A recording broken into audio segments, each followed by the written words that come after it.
สวัสดีพี่น้องทุกคนเนาะไม่ว่าจะเป็นฝั่งลาวฝั่งไทยหรือว่าพี่น้องมีกาที่รับชมอยู่ตอนนี้เรากำลังสียางไปเบิ่งการทำพิธีของวัดเนาะวัดอยู่บ้านเสกมานบ้านใหญ่เสกมานเมืองสมุทรสาครแข่งอัตตปือเด้อเพิ่นจะเอาหยอดซอผ่าขึ้นมาเนี่ยแล้วเพิ่นจะมีพิธีสมโภชพระเนาะของต้นแรงมือนี้ได้อยู่ใกล้อยากเอาบุญอาทานกันนี่จะเป็นวัดเนาะอย่างมาใกล้ๆบ่หอด200 เมตรทุกคนก็จะหอดวัดนี่ก็คือลังนี่แล้วเนาะเป็นจะหยอดซอผ่าขึ้นตอนเองผมมีหยอดซอผ่าเนาะเดี๋ยวเป็นกระเสียหยอดซอผ่าขึ้นเนี่ยเขาจะเข่าเบื้องค้างเนาะเพราะว่าเขาถ่ายระเบื้องนะเดี๋ยวเขาจะล่องเข่าเบื้องนี้เบื้องคนก็ลังไล่ที่มาอยู่ตอนนี้ไล่อยู่ทุกคนเป็นเกียรติของผลงานและได้รวมรู้สึกของทุกคนทั้งนี้คือว่าเป็นรุ่นยังไม่ออกเองนี่ก็จะเป็นองค์ท่านของข้าเจ้าเนาะแต่ว่าของเฮาบ่ทันมาน่าจะเป็นต้นแรกว่าเมย์เพิ่นกำลังไปการเกี่ยมอาหารการกินมาให้เนาะนี่จะเป็นของบริษัทต่างๆหรือว่าข้าเจ้าเนาะที่มีจิตใจศรัทธาตอนนี้กำลังถ่ายรูปหรือว่าภาพต่างๆไว้ตอนนี้ยอดซอภาพมันมีตอนนี้มันก็จะขึ้นขอสมัครไทยได้นะการให้โอกาสการเวลาในเวลาที่เดี๋ยวเขาจะเอาเข้าไปข้างในถ่ายกดเบิ้งเด้อบัดนี้ในการหย่อนสภาพนี่จะเป็นบรรยากาศภายในส่วนร้านเขาจะอยู่เพิ่งเนาะเมื่อเดี๋ยวผมกำลังซื้อหยอดซอฟาซื้อเฮหยอดซอฟาเนาะแจกก่อนจะเอาขึ้นเครื่องหยอดยอมพองแจก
ห้อยรวยเด้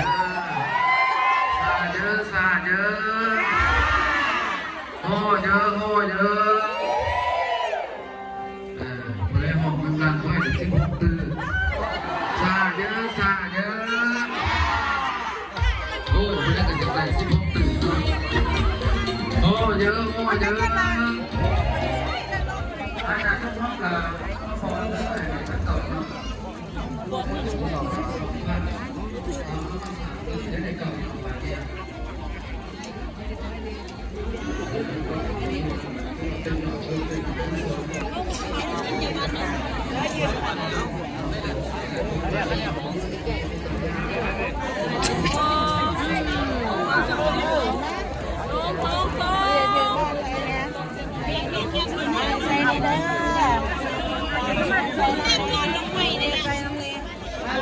เอามาได้นี่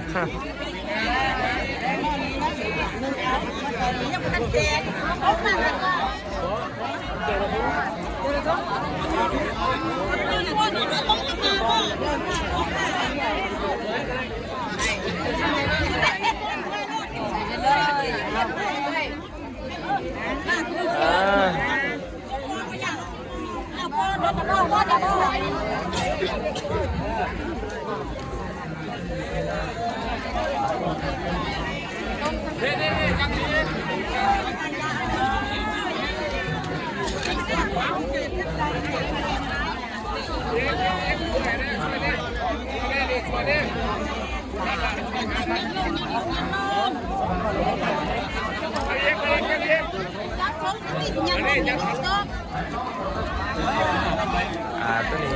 จะเป็นหยอดที่ซองเด้อหยอดทวิตมันขึ้นแล้วหยอดทวิตมันขึ้นแล้วเด้อนี่จะเป็นหยอดที่ซองอ่ะ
เวียนไก่ก็ต้องดิ้น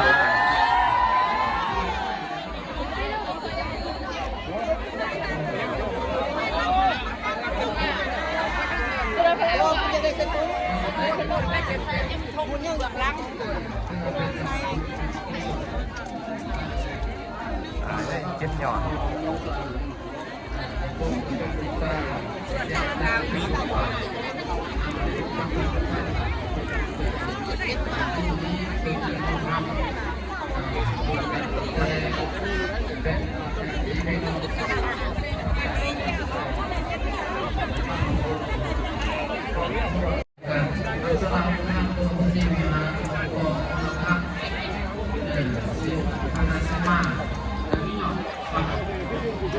บางตะวันบางวันเราก็ใส่สารดอกไม้เนาะแต่สลับทุกอย่างใส่ดอกไม้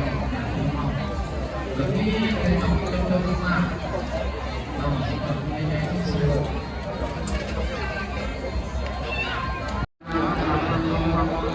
บาท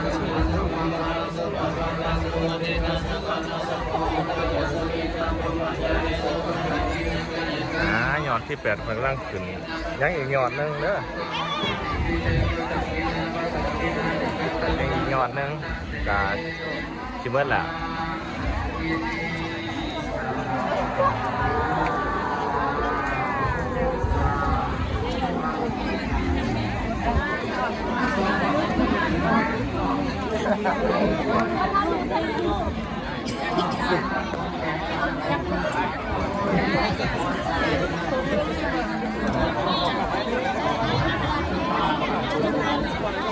เด้อเด้อได้มาเด้อมา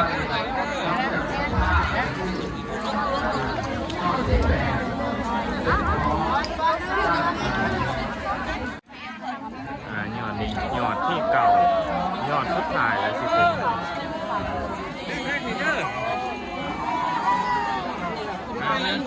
มาดึงเนี่ยมันดึงน้ำฝนใช่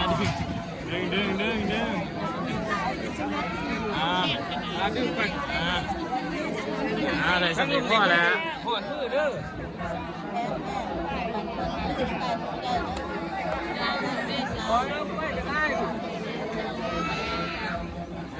ต้องเก็บกล้องไว้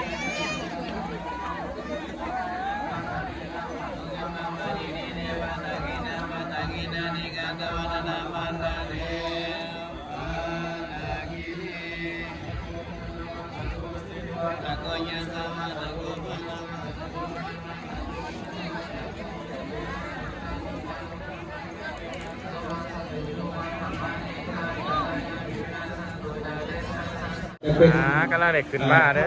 อขอแจกไหมที่ได้ยกบันทึกไว้เป็นผู้สูง คือว่าจงงามน้อยยิ่งใหญ่กว้างตอนนี้จะเป็นข้าวดีนะในบทสูตรดีตั้งแต่ละโมงก็จะออกไม่ออกข้อมูลก็จะมีอยู่7 กล่องเด้อถือว่าเป็นคำที่ดีตัวสูตรเมื่อกี้นี้ก็คือสัญญาโตสัญญามงคลเป็นบทสูตรไสสนะภาพแพทย์สิ่งทั้งหลายทั้งปวงโดยเฉพาะอุปสรรคโดยมาที่เขามาในชีวิตจิตใจ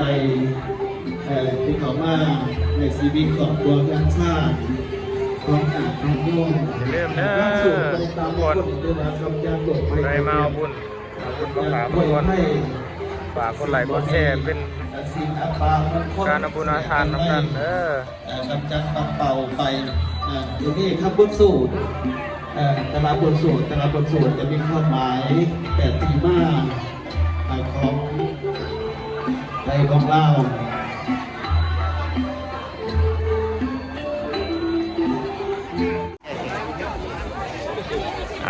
ก็ถือว่าเป็นอันเสร็จสิ้นเนาะบัดนี้ถือว่าเหี่ยมห้อยเก่ายอดเป็นที่เสร็จสิ้นมีแต่ตอนแรกพระเจ้าสมโภชพระเมื่อแรกนี่เนาะเมื่อแรกพระเจ้าสมโภชพระ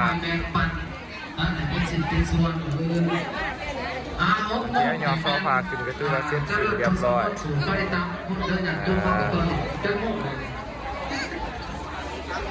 คือว่าจบไปด้วยดี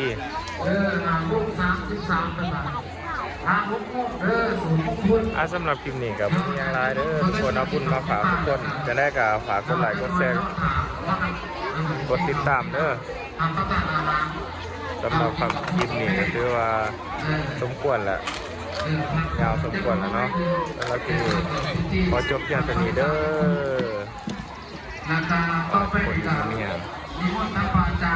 สมมันรับด้วยทุกคนเด้อ